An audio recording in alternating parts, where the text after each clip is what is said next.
Well, I can't think of any kind of epiphany, where I felt as an early child that I was driven to be an artist. Um, I think I came to art because I loved to make things. And I wanted to have my hands on materials.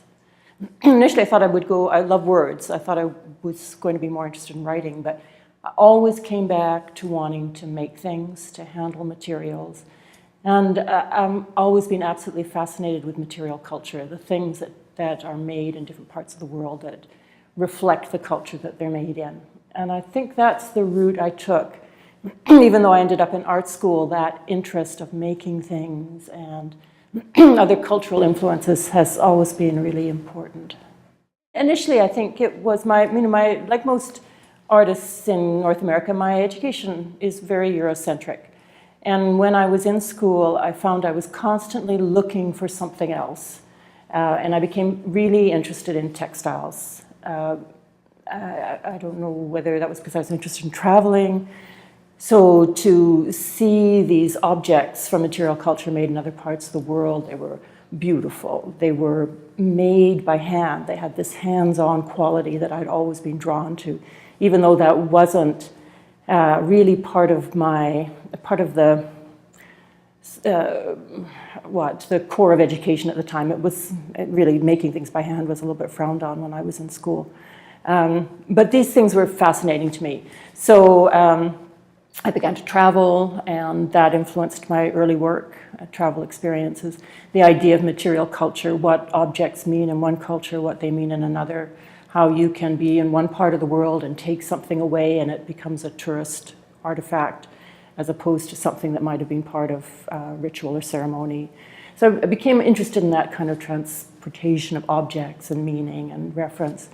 And then that's morphed into the idea of nature becoming part of being assumed into material culture.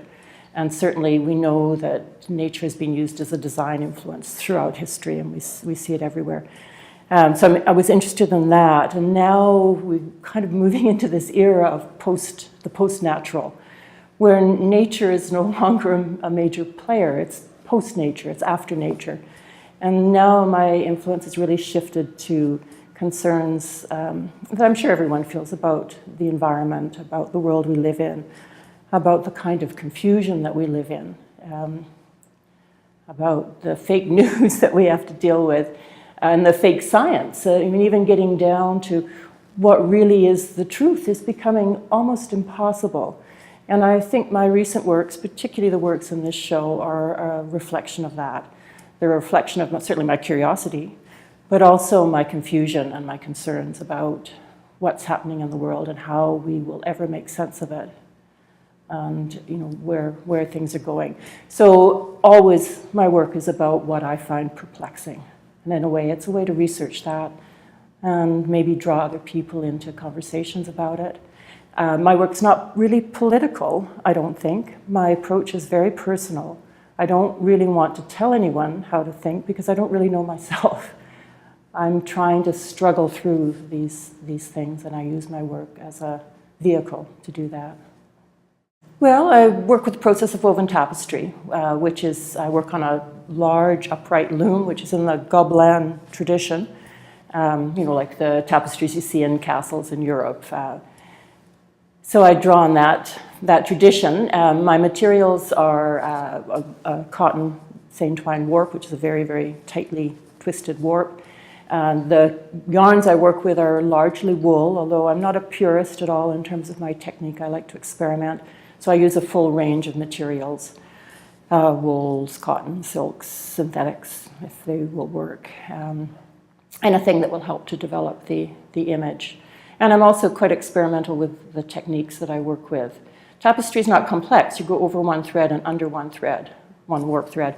But it's like anything. Once you're within the box of your process, there's many ways to go. And there are lots of subtleties to explore that will actually open the technique up. So I've maintained a practice within this one discipline for a long time, but I feel that I've tried to investigate all the corners of the box. And I'm still interested in doing that. And there's still sort of musty corners there for me to investigate. in terms of how I can manipulate this technique, how I can apply it to imagery, how I can bring the meaning of the actual idea of a tapestry, which was an object of power, into a kind of contemporary conversation. I think my works are quite appealing, partly because of the materials and color. Color is a real motivator for me when I'm working with design. It's a pleasure. And it helps me through long processes, working with color relationships and color mixing. So I think there's much in the work for people to enjoy just on an aesthetic level. And I'm quite comfortable with that. I welcome the idea of aesthetic pleasure in art making. But I also hope that there's recognition of the idea of skill and disciplinary knowledge, which again I think are fringe approaches within contemporary art. And there's maybe not always a lot of value placed on the idea of handwork and hand skills. I think they're seen as something that's restrictive, more about the technique and less about the content. And I'm really interested in the marriage of the two, and I think it can happen. And I think there is a lot of value in what happens when we work with our hands. So I hope that people look at the works and that they're interested in the fact that they are made by hand, that there is an investment, and that they relate to that they can see art making as something that goes from one person's hand and someone else can appreciate that quality. But certainly, I hope they play with the content. My works are symbolic. The ideas are not explicit at all. They're about interpretation in many ways, and I would hope viewers would play with the ideas. Certainly there are narrative ideas running through the works while I'm making them, and I work with symbols and I have associations. Those things are all playing in my mind as I'm working with the piece to keep me engaged and to make them interesting and to help me work through these ideas and concerns. And I don't really care if the viewer picks up exactly on my story, but I hope they engage in interpreting the works and playing with them, a little bit like the way you might interpret a poem as opposed to prose, that you bring your own ideas to it, and that if they cause some minutes of reflection, and if it draws people to reflect on the contemporary world and the issues of the contemporary world, then I'm thrilled, I'm pleased. But yeah, I think there's many levels that my work can be appreciated on. And I don't expect one particular read or one particular approach.